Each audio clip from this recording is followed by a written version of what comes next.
AQ's Blog and Grill. Hi everyone, and welcome to AQ's Blog and Grill.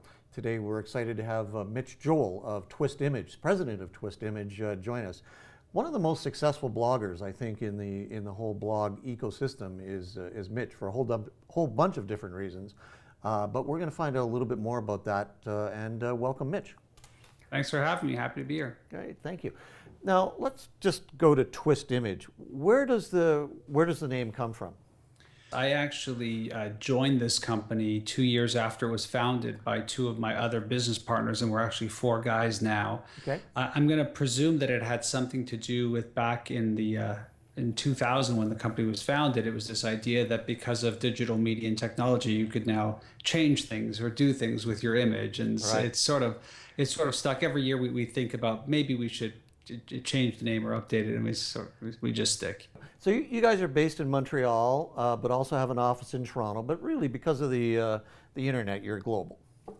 Yeah, we consider ourselves a national agency with offices in Toronto and Montreal. We often say that it's one office with a very long hallway. So we like to sort of use the technology as the connected factor, not the physical space. Which kind of fits in with your new book, which I'm reading on my Kindle, and I'm loving it. But the idea for this book came to you in the shower?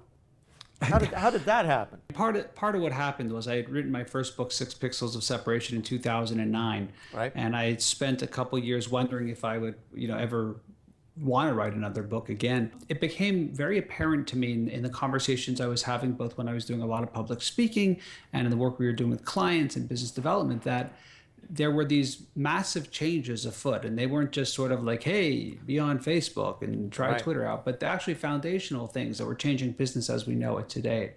And so I was following a lot of these, I wouldn't call them trends, I call them movements, things that have already happened, and I was trying to bucket them, and they wound up bucketing up into these 5 movements, these 5 areas of focus. And I thought this would be a really interesting book, period, hard stop, let's go. Right.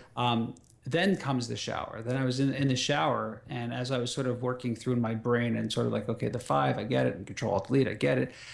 It became really clear to me that, well, once that's done, we all have to go to work the next day. Right. Yes. And that was really the crystallization of the book when I decided that I was going to write it in 2 parts. The first part being Reboot Business, which is based off of these movements that have changed business forever, the brands are doing nothing about. Right. And then focusing the second part of the book on us as individuals. How do we bring ourselves to work every day? Right. I was really cautious in that I didn't want it to become a book that was just people think that it's a motivational book, Tony Robbins type of stuff, and that obviously wasn't the case here. Right.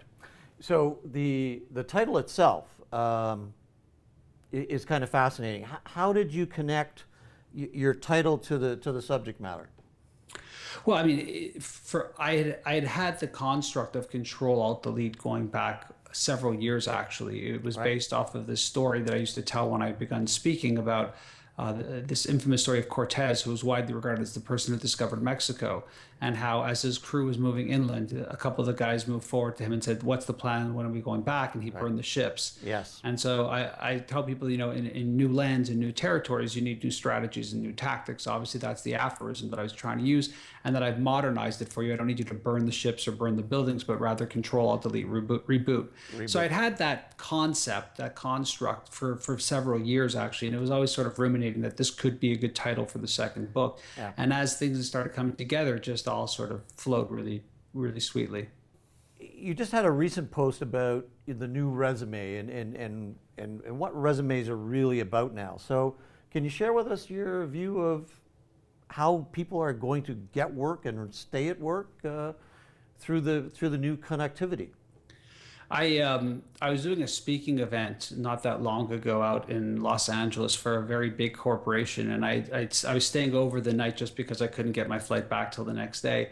And they were doing a sort of inside the actors studio with their senior most business leaders who were in that room. It was 3 individuals. Got down to the last person, and it was a woman who had been a professional in this organization for a long, long time. And she was telling the story about how when she first graduated university, she took a job at a major organization and wasn't really sure if it was the right fit. And just talking about it, thinking it through, wound up speaking to her father about it. And her father said to her, whatever you decide to do in any moment, just always remember that every single day you're writing your resume. if you sort of parlay that into today's world where we have all these connected channels and you have the ability to publish an idea in text, images, audio, and video instantly for free to the world, that your resume very much could be a three-dimensional perspective of who you are and what you care about, that it becomes somewhat unbridled. You've got this opportunity to really connect who you are and what you're about to people. And so for me, that was the idea, is how do you extend who you are through the digital channels in a way that makes a lot more sense to the world. So what sort of feedback did you get, first of all, Mitch, on the 6 pixels of separation? How did your readership react to the thoughtfulness of that book? And then I want to ask you the same question about your new book. Well, I think it's been similar for both, so you can kill the 2 birds with one stone. Okay. It's sort of hard to talk about yourself like I think people think. It's a weird thing. My perspective is that the feedback I'll get is that people will say I'm sort of the marketer's marketer. Like I'm helping marketers really better understand what it is to be marketing. Being someone who doesn't have a university degree, I still believe in the platform of education. And so I do spend a lot of my time and energy really focused on, how do we better educate marketers about the industry and how to better serve clients and customers. And I think the main thing that people hopefully get out of the whole picture of it is that my idea isn't about just marketing. I think that marketing is as I call it in the second book, it's not horizontal. It's not a vertical. It's a horizontal. It goes across all business units. Right. And yep. How do you better do that in a world where most marketers are really just advertising people? And isn't that the case where advertising is being so diminished, and rightfully so, even marketing for that point, where it really is becoming this customer connection. Not anything so formal from the company out, it's from the buyers in. And I wonder if anybody's really changing their business model fast enough to take advantage of that. Yeah, I'm not sure if people are changing the business model fast enough. I'm also not sure if people even look at it from that perspective. And I think a lot of the work that I'm trying to do is to shine a light on this new way of looking at things. Right. If you take marketing at its core as the 4 Ps, product, price, promotion, place, we've sort of lost the farm. Exactly. We're basically just doing promotion. And how do you bring marketing back into that fold and make it that relevant again? Right. It's not an easy question to answer. And I think it requires a lot of the harder thinking that can go, it has to go beyond the tweet or a column in the Harvard Business Review or Huffington Post. I contribute to all of those places, and I get a lot of passion and I get a lot of excitement and I get a lot of energy out of doing it. But at the end of the day, I think there's merit in spending the time and focus on a bigger piece of content. And in this case, it happens to be 2 books. Right. So isn't this the most exciting time, right now in 2013, to be in this business? I think it is, not just because I'm in it and doing it and trying to leverage these channels to better connect ideas to people.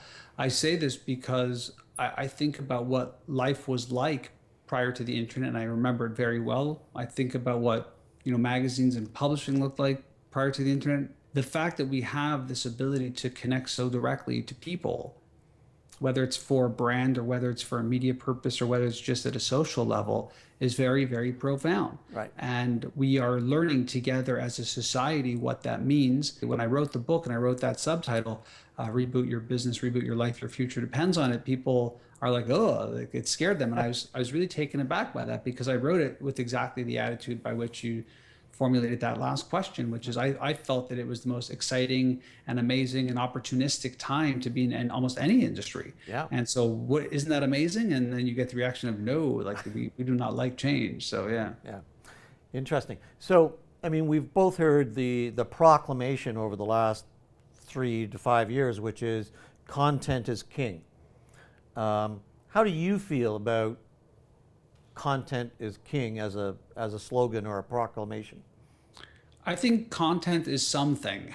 I don't know if it's king. I think content is the ability to put information out there that isn't tailored in an ad format, right, that isn't interruption based in terms of where it's placed in the consumer's playlist. Mm-hmm. Opportunity to dive deep, opportunity to speak in a more human voice, opportunity to connect to heavy users, opportunity to bring in the more sort of light users, people who are on the fence about something. Right. Yeah, it's an excellent point. I think the best kind of reaction to content is king that I've heard is Gary Vaynerchuk. Last year at HubSpot said, if content is king, then context is God. And to your point, it has to relate to people, it has to resonate, or otherwise it's like concrete and its relationship to landscaping. Yeah, it's easy to say these things. The real challenge is in doing them. I mean, I think it's easy for Gary to say it. It's very easy for me to say it.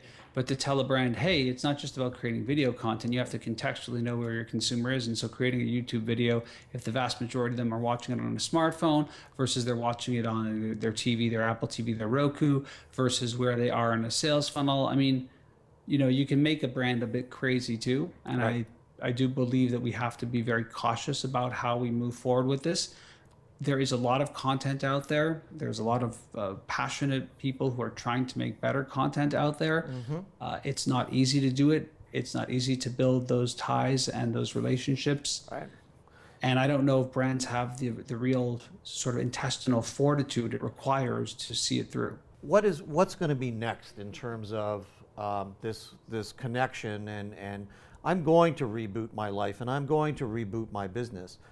What can I expect because of that? A lot more rebooting.